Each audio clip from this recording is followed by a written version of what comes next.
Првиот разговор во Македонија на утро секако го посветуваме на 24 мај и значењето на денешниот ден. Браќата Кирил и Методи имаат извонредно единствено историско, културолошко и епохално просветителско значење во Европа, за светот, за Македонија, изразено преку нивната просветителска мисија како поттик за епохален цивилизацијски процес.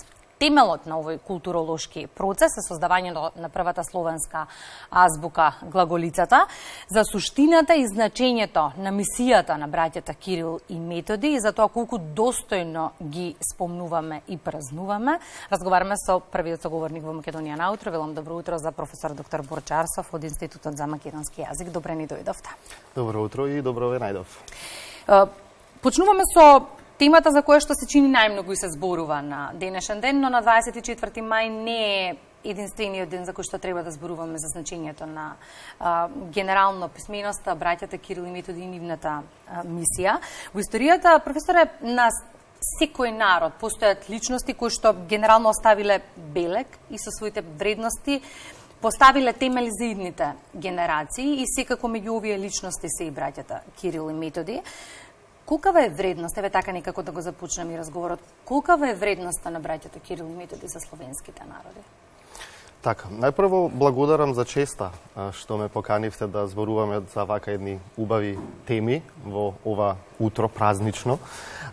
Да кажам, колкава е вредноста? Ќе звучи како клише ако кажам дека вредноста и значењето е огромно, односно бесценето за ако зборуваме за светите браќа Кирил и Методи, тргнувајќи всушност од она зашто сите што чуле за Кирил и Методи знаат зошто се тие важни и се во сршта на словенската писменост, тргнувајќи од современата состојба денеска на сите словенски јазици, вклучувајќи го тука и македонскиот. Колку се тие важни за сите словенски јазици, зборуваат и нивните најблиски ученици. Јас тука би го споменал и Црноризец Храбар, кој што претпоставувам дека вашите гледачи и сите што воопшто учеле македонски јазик знаат кој е, иако како име зборуваме, како псевдоним, бидејќи никој не знае со сигурност да каже кој се крие точно за тој псевдоним, и за оној познат трактат о писменех, што значи за буквите кои што тој го пишува некаде кон крајот на 9-тиот век, почетокот на 10-тиот век. Всушност станува збор за делумно современик на Кирил и Методи и најверојатно некој од неговите нивните најблиски ученици, каде што и самиот зборува, ако ги прашате, вели, грчките книжевници, кој ви ги создал буквите и кој ви ги превел книгите, малкумина, вели, би знаеле да го одговорат тоа прашање. Меѓутоа, ако ги прашате словенските книжевници, сите до еден ќе ви кажат дека тоа се, дека буквите ги создале и светите книги ги превеле Свети Константин Философ, познат како Кирил, и неговиот брат Методи, а во тоа време, како што вели Црноризец Храбар, сите се уште живи се оние кои што ги познаваат и лично. Денеска не можеме да зборуваме за таква ситуација, меѓутоа за големината на Кирил и Методи можеме да зборуваме од секој аспект, првенствено од аспект на писменоста и на просветителството, учителството. Така, и за тоа колку е важна и суштинска мисијата на Кирил и Методи, говори фактот што тие денес се патрони на Европа. Тоа е признание дадено од Ватикан со цел да го потенцира нивното значење и за единството на европските народи. Некаде на почетокот на Македонија на утро споменавме дека некаде во 11-тиот век црквата го прогласува 24 мај за ден на просветителите Кирил и Методи. Меѓутоа, ова е всушност ден кога започнува моравската мисија, која што е особено важна во целата оваа приказна. Јасно, така е. Всушност, моравската мисија е, да кажам, врвот во работата пред се на Свети Константин Филозоф, односно на Кирил, но и на неговиот брат Методи. Конкретно се врзува со 863 година, и тоа е година што се врзува, 9-тиот век, што се врзува со почетокот на словенската писменост воопшто. Значи не само за одделните словенски јазици, за секој словенски јазик, кога се проучува историјата, развојот на еден јазик, на писменоста на еден јазик се започнува точно со 863 година, односно со втората половина на 9-тиот век, кога всушност тие со цел ја создале глаголицата, односно првата словенска азбука, на која што ние, еве, јас би додал како македонци треба да сме особено горди, може би понатаму во текот на разговорот ќе споменеме и зошто. И Моравската мисија е всушност, ние можеме малку, така и некогаш и романтичарски зборуваме за Свети Кирил и Методи, дека се тие учители, првите учители, просветители и така натаму, но во суштина тоа е политичка мисија, ако веќе тргнеме малку попросто и од денешна гледна точка ги гледаме работите. Зошто? Затоа што тие се повикани всушност на помош, што би се рекло, односно избрани од тогашниот византиски цар Михаил III, од кој што пак моравскиот кнез Ростислав побарал помош да, односно просветители, учители да го шират христијанството во Моравија, бидејќи тие се чувствувале загрозени во тие политички обштествени околности тогаш од германското свештенство и бил потребен еден ваков клучен чекор на први просветители и учители на словенското писмо, односно на христијанството, но на словенски јазик. Споменавте во еден сегмент од одговорот, сакам во текот на разговорот да споменеме зошто делото е важно особено за нас, па ајде да дојдеме и до тој момент. Делото е многу важно во докажувањето на автентичноста конкретно на македонскиот јазик, тема за која што се водат сериозни жестоки дебати изминатиот период. Така. Па, убаво го надоврзавме овој сегмент, а тоа е всушност, сите знаеме од каде потекнуваат, значи местоположбата на Кирил и Методи, на раѓањето и нивниот живот во почетокот и така натаму. Кирил и Методи се од Солунско, така солунски браќа, меѓутоа она што е клучно во целата ситуација е старословенскиот јазик. А старословенскиот јазик е првиот книжевен, стандарден јазик. Јас ќе си дозволам да кажам условно вештачки јазик, бидејќи вештачки е секој стандарден јазик, колку и да звучи грубо, тоа е во смисла затоа што се зема една основа на која што создавачот на еден јазик го пишува првото нешто што е напишано. Тоа во овој случај јас имам новото Евангелие и оние зборови на почетокот беше Бог, беше Словото, Словото беше Бог и така натаму, сега да не одам натаму со преводите, но основата на тој јазик кој што словенски јазик, односно старословенскиот јазик, најприфатена е всушност теоријата дека така наречена македонска теорија, затоа што се темели на говорот на македонските словени од околината на Солун. Тоа се оние села Сухо, Зарово и Висока, без кои што ниту еден македонист не може да дипломира ако не ги знае. Така што оттаму значењето е огромно, а дотолку повеќе затоа што првото писмо, глаголицата, воопшто првото словенско писмо, најмногу се задржува на територијата на Македонија, односно пред се во Охридската книжевна школа, каде што наследниците, на прво место тука е нормално Свети Климент Охридски, го продолжуваат делото на Кирил и Методи, строго држејќи се до оној канон, до онаа норма на јазикот и држејќи се до глаголицата, па некаде до 11-12 век, кога веќе во голем дел од словенското население, словенските народи, веќе се шири, особено во овој регион, или веќе се шири кирилицата, која што пак си има свое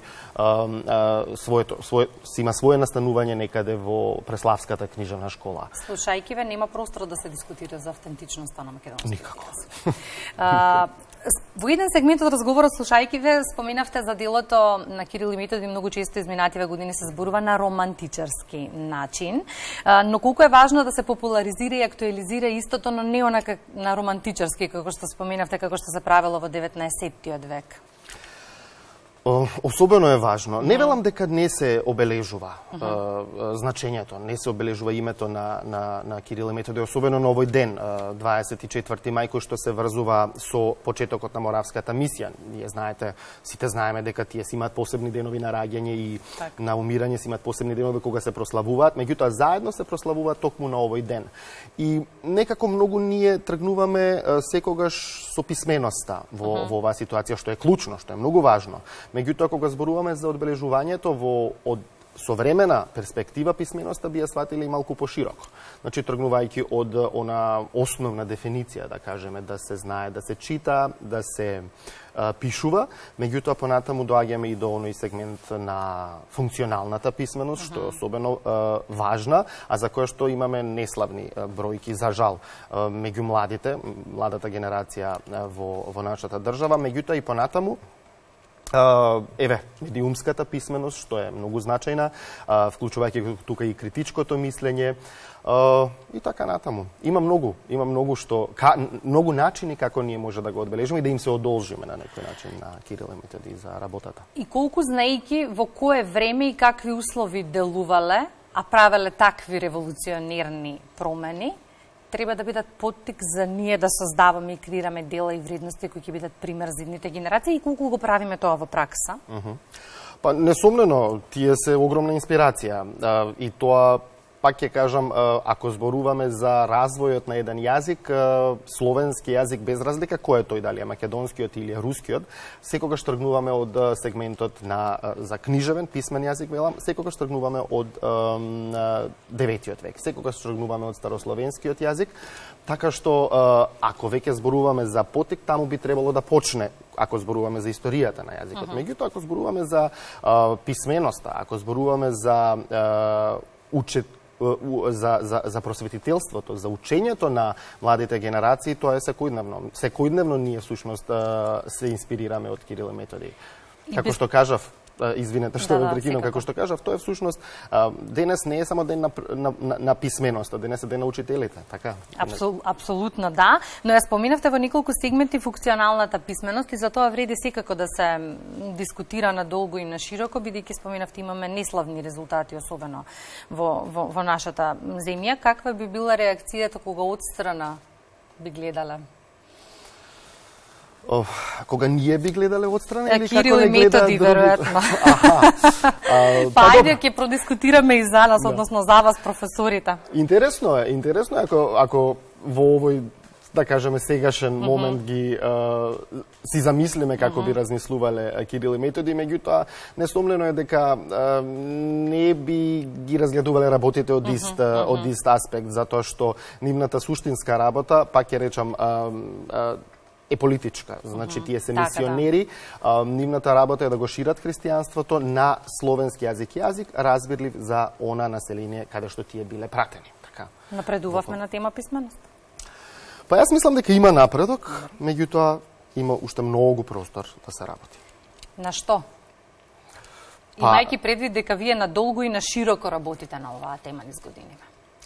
Во секој случај, тука има многу сегменти, ова е широка тема за која што може да разговараме, неврзано. Кои сегменти треба најмногу да се унапредуваат? Што најмногу ви пречи?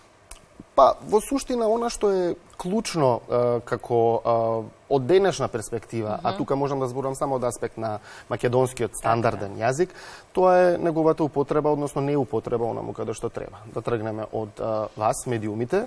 Секоја чест на исклучоците, ние знаеме дека особено во оние, да кажам, по-големи медиуми се води малку повеќе сметка, но треба да се води уште повеќе сметка за тоа како се користи стандардниот јазик, затоа што медиумите се всушност првата точка со која што се од која што тргнува младиот човек кога сака нешто кога сака да се информира, тука и функционалната писменост, медиумската писменост и така натаму, а не смееме да го заборавиме и делот, односно задачата на родителот, мајчиниот јазик, самото име ни кажува, е јазикот што детето го слуша прв пат од својата мајка, понатаму своите родители и така натаму. Оно што денеска се случува во светски рамки, не можеме да кажеме дека е тоа само кај нас во Македонија, имаме ситуации каде што децата побрзо прозборуваат англиски отколку македонски јазик поради низа причини. Не можам тука да ги осудам, да кажам, или да кажам дека родителите или наставниците се криви. Меѓутоа, еве, јас па и вие тука некаде ние сме едни од последните генерации, ми се чини што не сме растени со толку силни, со силно влијание од тие електронски медиуми. Зборувам не за телевизијата, тука повеќе за овие паметни телефони, мобилната телефонија, пристапот до интернет кој што е во секое време, на секое место, пристапот до информации, точни или неточни, во секое време користењето, а знаеме дека тука предничи англискиот јазик во светски рамки. Па можеби и тука треба малку повеќе да се размислува на стратегија како да се направи македонскиот јазик попопуларен до младите, за тие да бидат среќни, модерни, да кажеме, кога би го користеле стандардниот македонски јазик, онаму каде што треба. Кои би биле методите, имајќи предвид дека имате искуство и од странство? Така. Навистина е различно искуството ако зборуваме за настава, како професор на македонски јазик пред ученици, студенти на кои македонскиот им е мајчин или втор јазик, со настава на македонски јазик за странци. Нормално интересот зависи, односно успехот зависи пред се од интересот. Сега, ако сум ја странец кој што го изучува македонскиот јазик, сигурно има некаква причина поради која сум се одлучил да учам македонски, не знам, на преку океанот и така натаму. Од друга страна, кај нас тоа е задолжително, што не велам дека е грешка, меѓутоа пристапот е тука различен. Јас во основното образование, во таа низа предмети, математика, физика и така натаму, добро, тоа е подоцна, малку не е на почетокот, треба да се направи еден концепт како македонскиот јазик да биде уште поинтересен за учење, не само на сува граматика, што е подмет, што е прирок, или пак читајте ова и ова, никако немате време да читате. Станува оптеретување?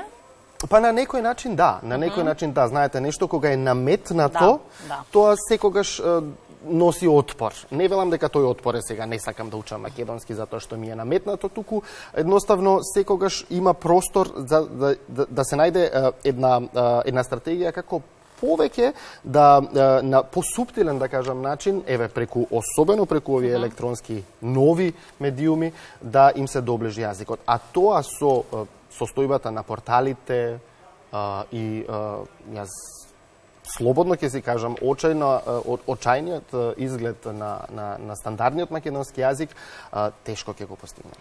Одржувањето на нивото се прави со генерации нови професори, кои што ги споминавте, а се клучна алка во целата оваа приказна. Сакаат ли младите да бидат професори по македонски јазик, да го изучуваат македонскиот јазик, да ја продолжат приказната за генерациите кои доаѓаат? Јас ќе кажам сакаат. Добра. Јас ќе кажам дека сакаат. Трошка надеж. Па сега.